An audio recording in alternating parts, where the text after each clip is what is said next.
to the curve where ideas take flight. Blending tech. Well, welcome to another edition of the Learning Curve. We appreciate you taking some time with us.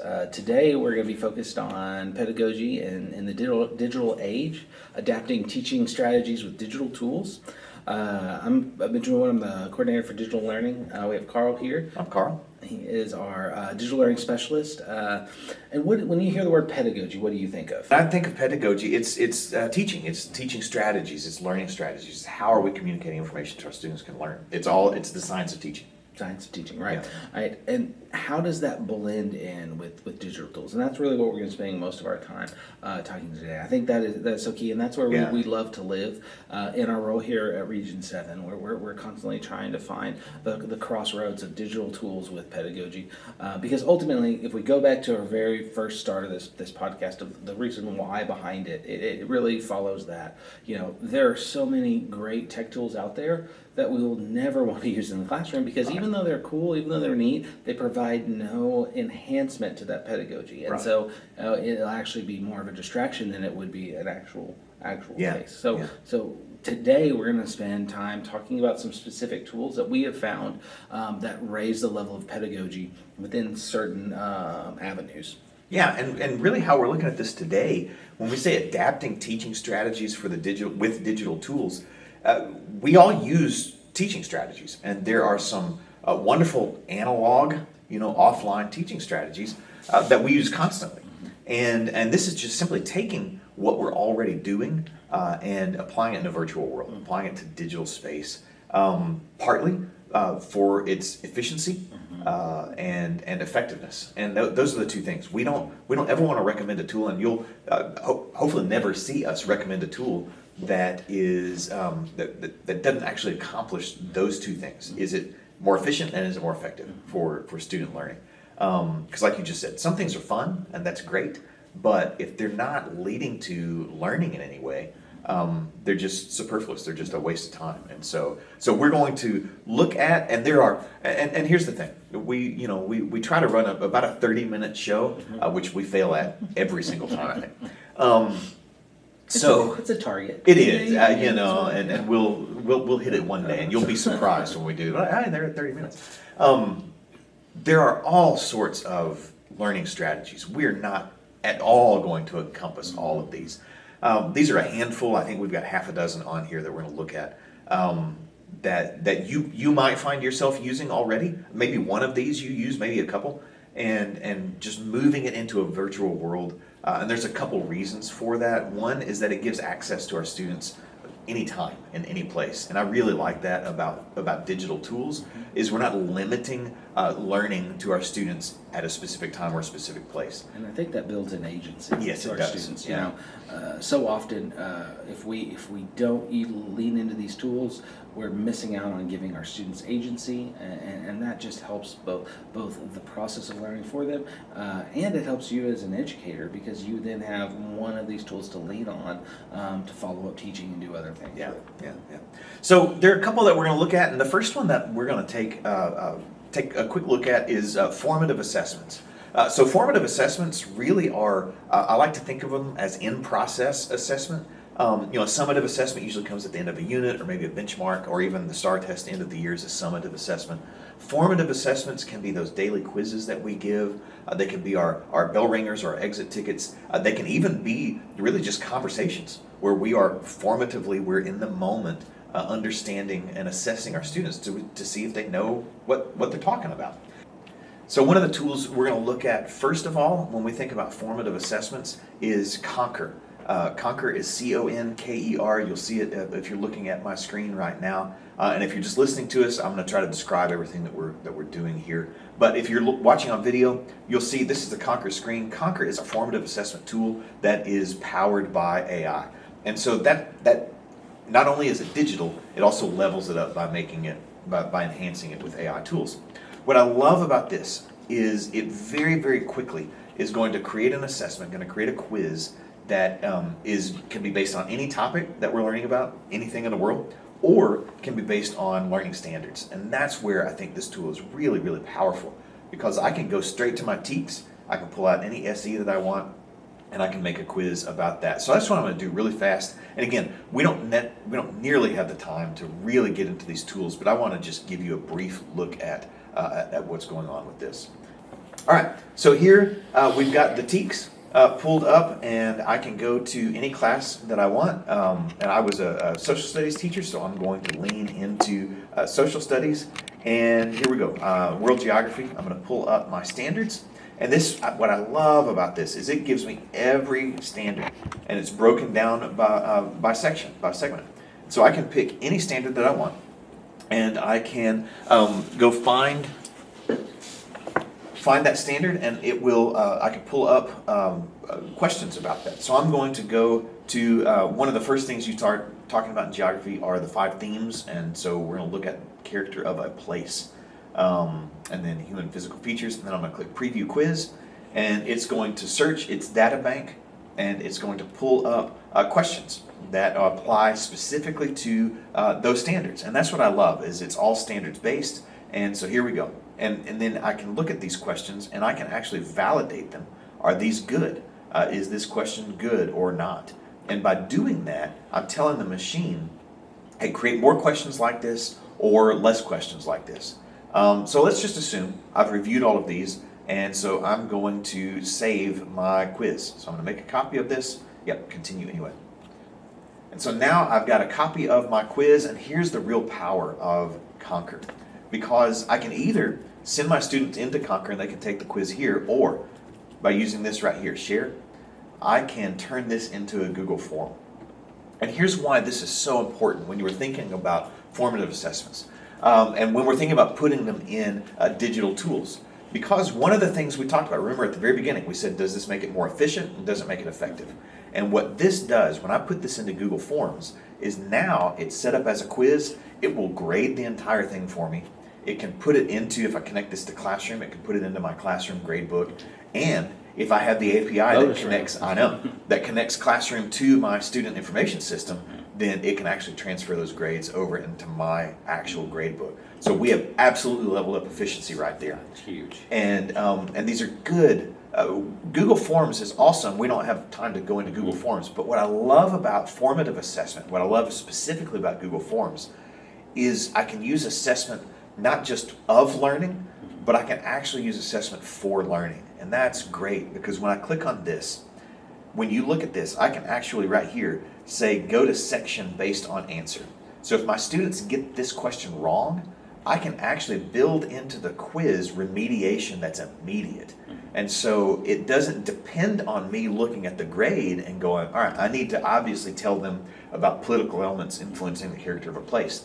I can send them directly to some more information that can help remediate that to hopefully help that learning kind of sink in a little bit more. So love formative assessments. They're in process in the moment. I can assess them right now, and then I can also adjust my instruction. One thing too I love about Conquer is very aware of Texas, both in the TEKS that it's loaded in there, but then also the new question types that you're seeing in your STAR tests. So they don't have all of them. They're limited by Google Forms capability, but they do have new question types like multi-part, multi-select, drag and drop, and a few other ones. So that's all built right into the program and platform, which is just phenomenal. Yeah. So that's really cool. That's a really quick look at formative assessments. We've got some more. So one of the other things that we'll use in our classroom is turn and talk. Yeah, so turn and talk is great. It's a technique I'm sure you're familiar with. We use it here at the ESC. It's a way to both do several things. One, check for understanding. One, provide a good mental break so that you can have a time to think about what we've talked about and share with others. You know, one thing we find oftentimes when we're doing a workshop is that our participants get just as much, if not more, out of the turn and talk from the things that they hear from their peers than what they would get from us presenting on there. And you know, and that's a great thing. We love that. And that's why we have so much turn and talk in our workshops is to encourage and build those connections on there. Because again, it's one thing to hear it from someone presenting. It's another to hear it from someone that's actually been doing it and had direct experience with it.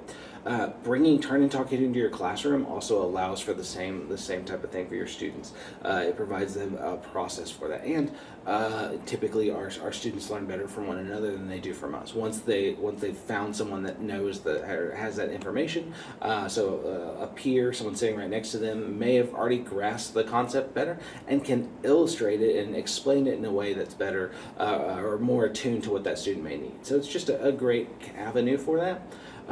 There are some great tools that we can use digitally to encourage that. The problem with Turn and Talk is that you have to be present in the room typically to experience Turn and Talk. There's a lot of times where we have to deal with students asynchronously, whether they're sick, they're out on an event, you've got some things that you're setting up, or you've got a long project that you want them to have Turn and Talk moments, but you may not be able to do that outside of the digital space. So one tool that I really, really like is called Kialo EDU. So it's KIALO EDU. If you're typing that in a Google search or you're doing it, there is going to be a dash between Kialo and EDU. But what this is a way to have productive class discussions. This is a free tool. And what I love about this is this gives you, the teacher, a ton of great resources in which to allow your students to debate different topics. You act as moderator, so you can kick out, vote up, vote down different responses to a thing. So you can say, hey, why are apples better than oranges? And turn it loose to your students, and they'll do responses. What's great about this tool is it has inherent guardrails built into it to ensure that the students are not putting anything that would be inappropriate, but that they're focusing on making a good cogent argument. And then they'll have that peer critique of their responses on there. And so it's geared and designed for education for these type of Turn and Talk things. All right. Another strategy that we'll use, that perhaps we'll use or our students will use, we'll try to encourage them when we're talking about studying, is using flashcards. And I remember growing up, we'd have index cards. You'd write a word on the front, you'd flip it over, you'd write the definition, and then you could quiz one another. And all right, here's my deck of cards, and so quiz me as we were talking about photosynthesis or whatever it was. And so a way to bring flashcards into your class digitally is through this great program called Quizlet. And you've probably heard of that. Your students, I guarantee, have heard of it. They will go into Quizlet. And what's brilliant about Quizlet, and maybe also terrible, is it's crowdsourced. And so you can find information on every single class. You can find ACT prep and SAT prep. You can find college courses on Quizlet. You can also find students who've made study sets. You can find teachers who've made study sets, which I think is a brilliant way to bring you into the digital world with your students. And it operates very similarly to just you writing on an index card. You have a term. On the flip side of it, you've got your definition, and that's a way to study. And I can access that study set wherever I am as long as I have the internet.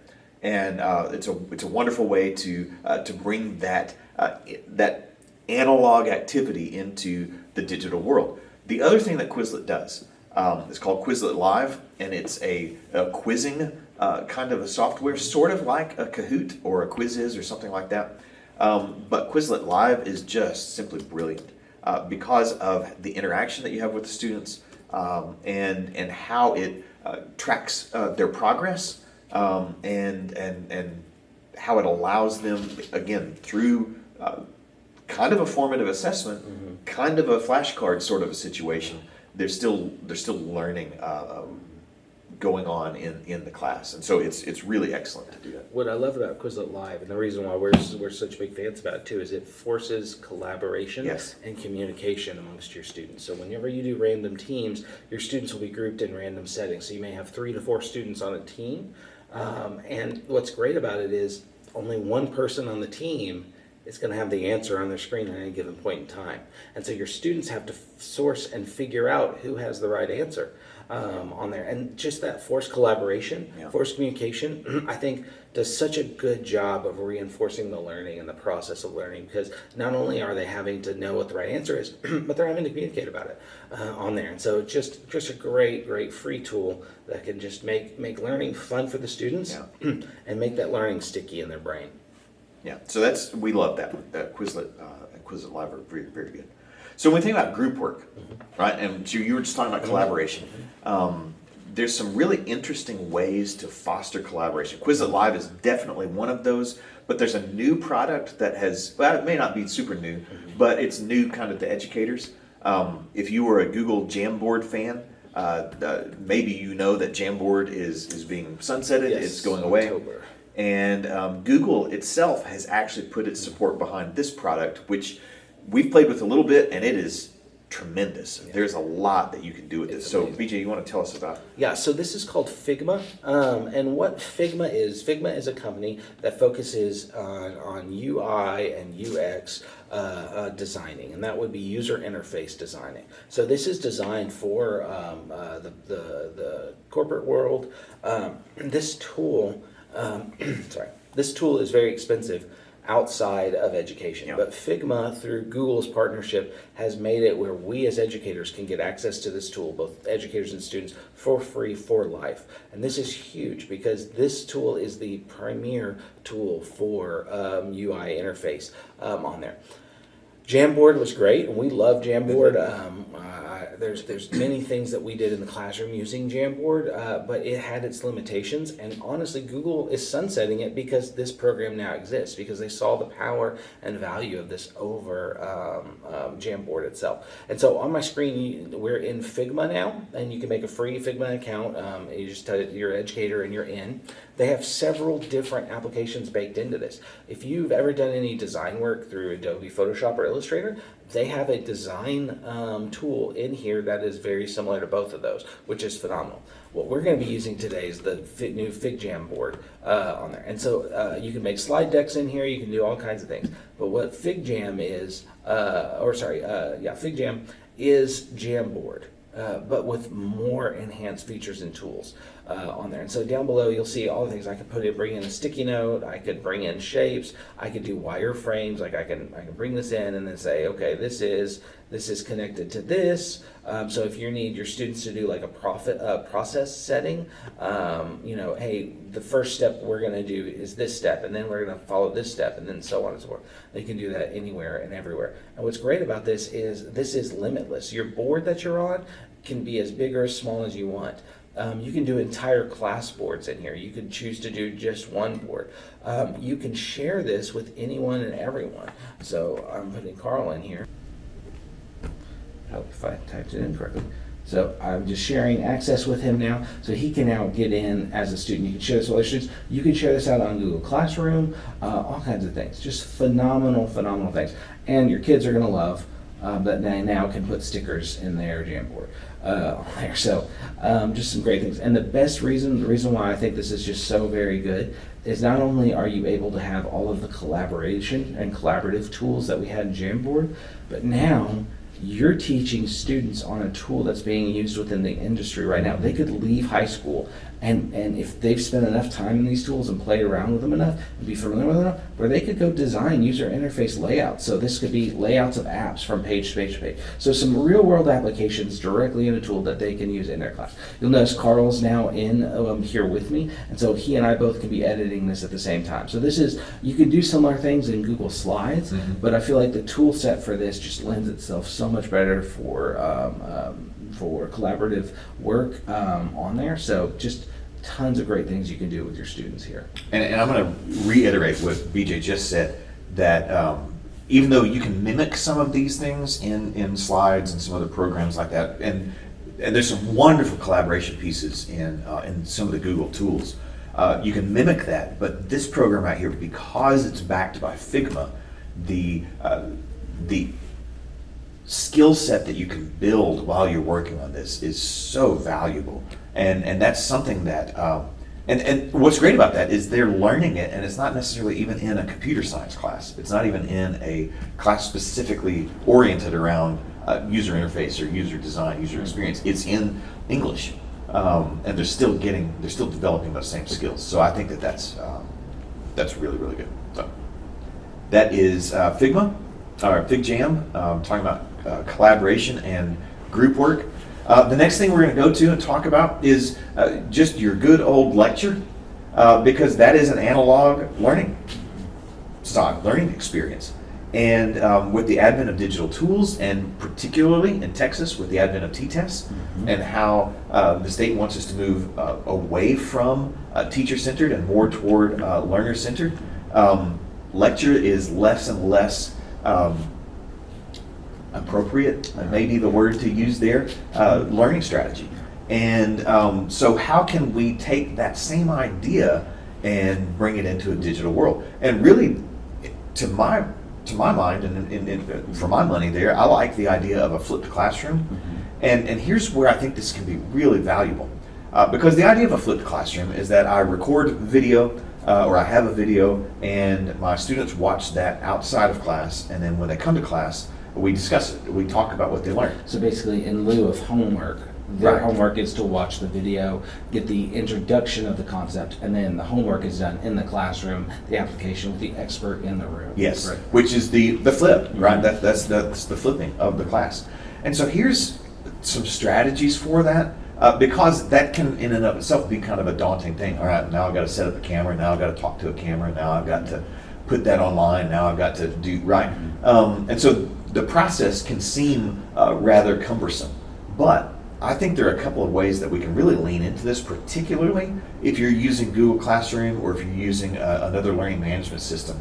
And that's simply if you're doing any kind of direct teach. And just because lecture is kind of no longer in vogue doesn't mean that we don't do direct teach. We absolutely do direct teach. It just becomes, it's in smaller chunks perhaps.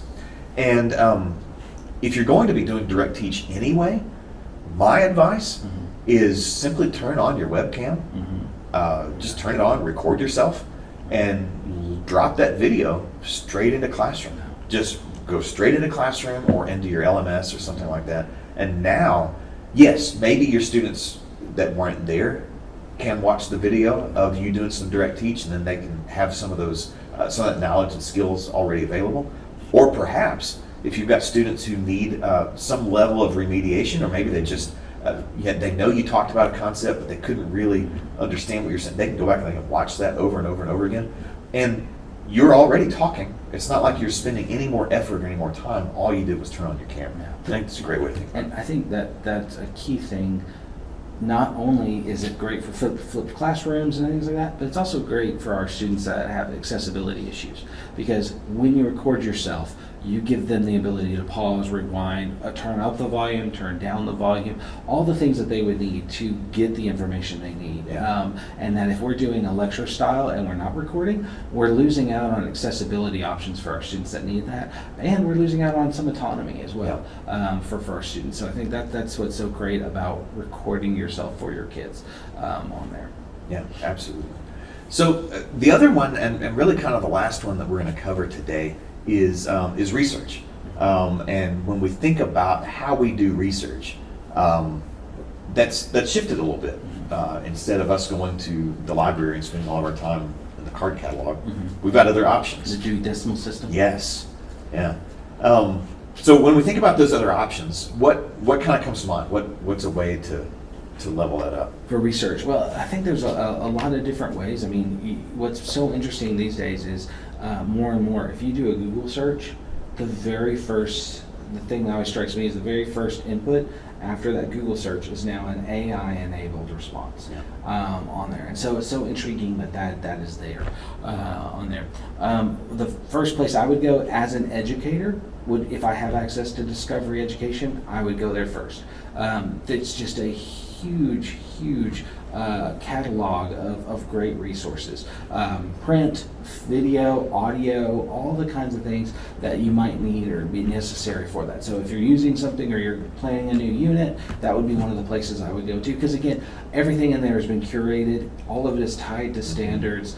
I know anything and everything in there is going to be safe for my students. So that would be a place that I would go to as well. Another place where you might look, particularly when we're thinking about research, and particularly when we're thinking about the speed of new technology that's come out, and if you listen to our episode a week or so ago on AI, one of the tools, one of the platforms that we've just really fallen in love with is Magic School, and particularly the Magic Student side. And so I'm going to show you this really, really fast.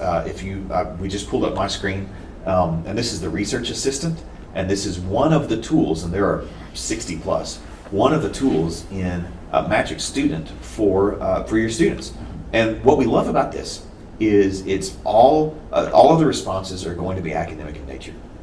It's only going to return things that are educational. All of the responses, and if you see right here what I'm clicking on, all the responses are grade level appropriate. So it's not going to return things that are either too complex or too sensitive for younger students. And getting our students into this program is wonderful, and it's easy and it's safe. Magic School is SIPA, COPA, and FERPA compliant, and so it's not going to capture your students' information. And so this is really, really valuable. And so our students can get into the tool, and they are researching. Let's say they're going to research, and I don't know what a fifth grader would read. We'll do photosynthesis.